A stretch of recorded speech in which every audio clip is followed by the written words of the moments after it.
Hello guys guys অনেক দিন পরে আমাদের এক পুরানো বিদায় আইছি। আমি আমার সাথে স্বাস্থ্য ভাই আছে, আমি গুরুত্বপূর্ণ স্বাস্থ্য ভাই। এখন আমরা দেখি একটু আশায় ছিলাম যে এই জায়গায় কোনো গাছে পাকা কলা থাকে কিনা। যদি পাকা কলা পাই তাহলে এখন এইখানে খাবো, কিন্তু দুঃখের বিষয় গাইস এই জায়গায় এখন বৃষ্টি নামতেছে, অল্প অল্প বৃষ্টি পড়তেছে।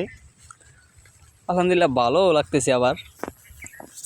তো দেখি কলা পাইনি, কলা আম তো নাই, পেয়ারা আছে অবশ্য ছোট ছোট। কি কলা আছে ছোট, একদম ছোট, খাওয়ার মতো না। তো জানি না ইচ্ছাটা পূরণ হইব কি না, দেখি গাইস। ও যে একটা কলার একটা দেখতেছি মুসরা, দেখি আর কি করা যায়। জমিটা মোটামুটি বড় আছে, আর মুছ থাকতে পারে। আরে জঙ্গল কোনো ব্যাপার নাই, জোকে না ধরলেই হয়। গাইস গ্রামে ঘুরতে যে কি মজা, এই ফিলটা শুধু যারা গ্রামে আসে শুধু তারাই বুঝতে পারে। সবচেয়ে বেশি ফিলটা পায় তারা যারা শহর থেকে গ্রামে আসে অনেক দিন পরে, তারা মানে এই মজাটা নিতে পারে। আর কার সাথে আইছি আমরা দুইজন আইছি, ও শুধু ফোনেই কথা বলতেছে ওরে নিয়ে, এই জন্য গাইছি আমি ওরে নিয়ে কোথাও যাই না। তুই হাঁটবি ঘুরবি মজা নিবি, তুই কেন এত ফোনে কথা কবি। গাইস আমার ভয় লাগতেছে ভাই, শুনছি এই জায়গায় যোগ থাকে, এই গাছের ভিতরে নাকি অনেক যোগ থাকে, জানি না কত দূর আছে। যোগ টোক না থাকাই ভালো, আমার ভয় লাগে অনেক। ও আমার আরমুসের কথা বলে এই জায়গায় নিয়ে আইছে, দেখি ও আরমুস আছে তো, আরমুস আছে গাইস দুই একটা, অল্প অল্প। আর এগুলো পারাও সম্ভব না, হাতের কাছে লাঠিও নাই। আর দূরে গাছটা অনেক চিকন, গাছটা অনেক চিকন, তো এটা পারা পসিবল না। তো দেখি এই যে একটা গুরুত্বপূর্ণ বিষয়, দাঁড়াও এই যে গাইস, এই যে আমাকে পুষ্কুনি মোটামুটি বড় আছে। তো এই যে আমাদের বাঁধ, পুষ্কুনির বাঁধটা, এটা হচ্ছে বাঁধ। আর এই পাশে একটা বিল আছে, বিল বলতে ক্ষেত, ফসলি ক্ষেত। তো এই জায়গায় একটা খোলা জায়গা আছে, এটা খোলা একটা জায়গা। এই জায়গা দিয়া আপনার পানি আসা যাওয়া করে, সাথে মাছ, বিশেষ করে শোল মাছ আসা যাওয়া করে। শোল মাছ আমার পছন্দের একটা মাছ। তো দেখি গাইস, ও দাও লাভ দাও পড়ো না আবার, দাও না গাইস। ও হুজুর মানুষ কাজা দিছিল, ওর কাপড়ে ঠেকেছিল। যাই হোক, এটা লাভ দেওয়ার জন্য ও এমনিতে অনেক কেয়ারফুল থাকে, দিনই একটা মানুষ। ওই জন্য সবাই দোয়া করবেন, অনেক ভালো একটা মানুষ, আমার খুব কাছের একটা ফ্রেন্ড। এই যে আরমুজ গাছে একটা, এটা আরমুজ তো নাই গাইস। আমি বিশেষ করে কলা খাইতে আইছিলাম, পাকা কলা। এটা কিন্তু গ্রামের সবরি কলা, মানে সবরি কলা। তো পাকা কলা পাই না, একদম ছোট ছোট। একটা ছোট ভাই আছে, তো কলা বাতি হওয়ার সাথে সাথে ও নিয়ে যায়, ও গ্রামে থাকে তো। আবার এই যে একটা কলা আছে, তো দেখি নাই, আমার মনে হয় না কলা আছে। আর বাতি কলা, এই একটা বাতি কলা দেখা যায়। এই যে এই গাছটা তুলে রাখলাম, কয়েক বছর পরে আবার গাছটা রিভিউ নিব। এই গাছটা আশা করি আম হবে এইবার। খুব ভালো একটা, মানে আমার খুব ভালো লাগছে এবার গ্রামে আসা। আমি একটা আমের আঠি লাগাইছিলাম আমার বাড়িতে, তো রূপালি আমের আঠি লাগাইছিলাম কত 3 বছর আগে। আলহামদুলিল্লাহ এবার ফল হয়েছে, প্রায় 80 থেকে 90টার মতো আম হয়েছে। তো আমগুলো মোটামুটি ভালো, একটু নতুন ফল তো এটাও একটু বড় হয়েছে সাইজে। এটা কলা, এটা সবরি কলা না, এটা হচ্ছে বাংলা কলা। এটারে কবরি কলাও বলে, আবার বাংলা কলাও বলে, জানি না কি বলে। আমার এলাকায় কবরি কলা বলে, সবরি কলা একটা আর কবরি কলা একটা।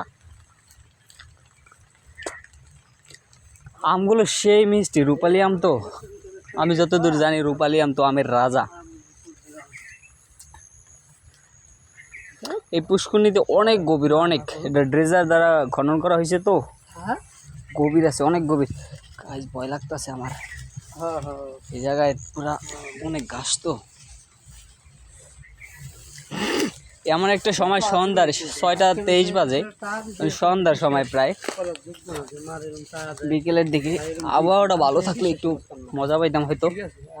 বৃষ্টি বৃষ্টি এদিকে আসতে ইচ্ছা করে না, লোকজন থাকে না তো, নির্জন এলাকা। আর আমি নির্জন এলাকায় থাকতে পছন্দ করি না, আমি লোকালয়ে থাকতে অনেক কমফোর্ট ফিল করি।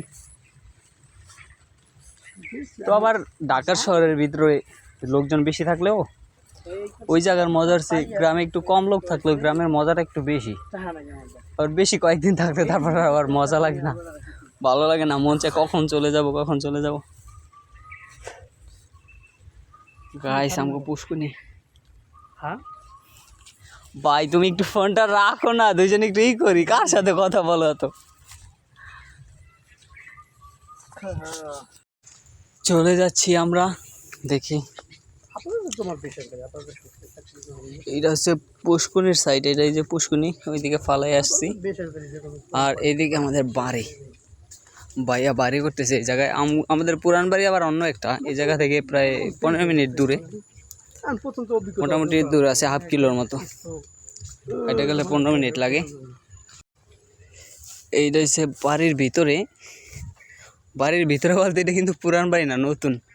এই যে ভাইয়া আমাদের মেজো ভাই বাড়ি তুলতেছে এই জায়গায়, বিল্ডিং। হ্যাঁ উপরে একটু যাইতেই দাঁড়াও তো। হ্যাঁ উঠতেছি, দাঁড়াও। এই মেজো ভাই বাড়ির অর্ধেক কাজ শুরু করতে পারে, তার ভিসা টিসা রেডি হয়ে গেছিলো, তো ইতালি চলে গেছে এখন। ইনশাল্লাহ কিছুদিনের ভিতরে আসবে, কিছুদিন বলতে কয়েক বছর সময় লাগবে, 2-3 বছর সময় লাগবে হয়তো। তো বাড়ি এসে কমপ্লিট করবে। এই হচ্ছে স্টোর, মেজো বাইরের নতুন বাড়ির স্টোর রুম, ভাঙ্গা। এর ভিতরে বেশি কিছু নাই, পাইপ টাইপ, মোটর টোটর, নতুন মোটর আছে এর ভিতরে। আর ছোটো ভাই এই জায়গায় চাষ করে, ঠিক আছে, বেগুন টেগুন চাষ করে। এই বেগুন দেখা যায় না, ভালো করে দেখা যায় না, দাঁড়াও আমি একটু দেখাইতেছি। তো এই জায়গায় ও সময়, শীতের সময় অনেক কিছু চাষ করে। ওই যে বেগুন, ওই একটা, ওই যে কালো একটা, এই কম আছে, এই মিষ্টি কুমড়া গাছ। শীতের সময় ও অনেক অনেক কিছু চাষ করে, অনেক মানে শাক সবজি চাষ করে, বিশেষ করে লাল শাক, ডাঁটা, মূলা, পালং শাক, এগুলো অনেক চাষ করে। ও গ্রামে থাকে তো, চাষবাস ও আবার ভালো বুঝে। যাই গাইস, 9 মাস পরে গ্রামে আসছি, আর এখন উঠতেছি আমার ভাইয়ের স্বপ্নের বাড়ির ছাদে, যদিও কমপ্লিট হয় নাই। ও উঠে গেছে, ও ফোনে কথা বলে আর আগে আগে উঠে, জানি না কার সাথে কথা বলতেছে। ও নো, সেই ওয়েদার তো আলহামদুলিল্লাহ আমার ভালো লাগতেছে অনেক। ঘুরতে আইসা এই জায়গায় খেলাধুলা করে, পোলাপানা ওঠে, এই জায়গায় থাকে না তো কেউ, এই জায়গার লোক উঠে। সাথে গাছ আছে, ও নো, এত উঁচাই আমি গাছ যে হাত দিয়ে ধরবো, আমি তো ই করি নেই। বাচ্চারা ওঠে, এটা হচ্ছে তার প্রমাণ, বাচ্চারা উঠা এখানে খেলাধুলা করে। গাইস ও কিন্তু আনমেরিড, ওর জন্য একটা পাত্রী দেখো, দিনদার হইতে হইব, দিনদার হইতে হইব, বিয়ে করে। ও বিয়ে করে বলতে না, মানে করে না আর কি, করবে, ঠিক আছে, কিন্তু পিওর সিঙ্গেল, পিওর সিঙ্গেল, ও পিওর সিঙ্গেল একদম।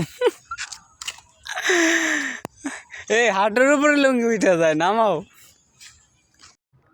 গাইস এই ভিডিওটা হচ্ছে আমার লাইফের ফার্স্ট ব্লগ, তো এখানে অনেক ভুল টুল হইতে পারে, আমি জানি না কি কি বলছি, আমার মনেও নাই এখন।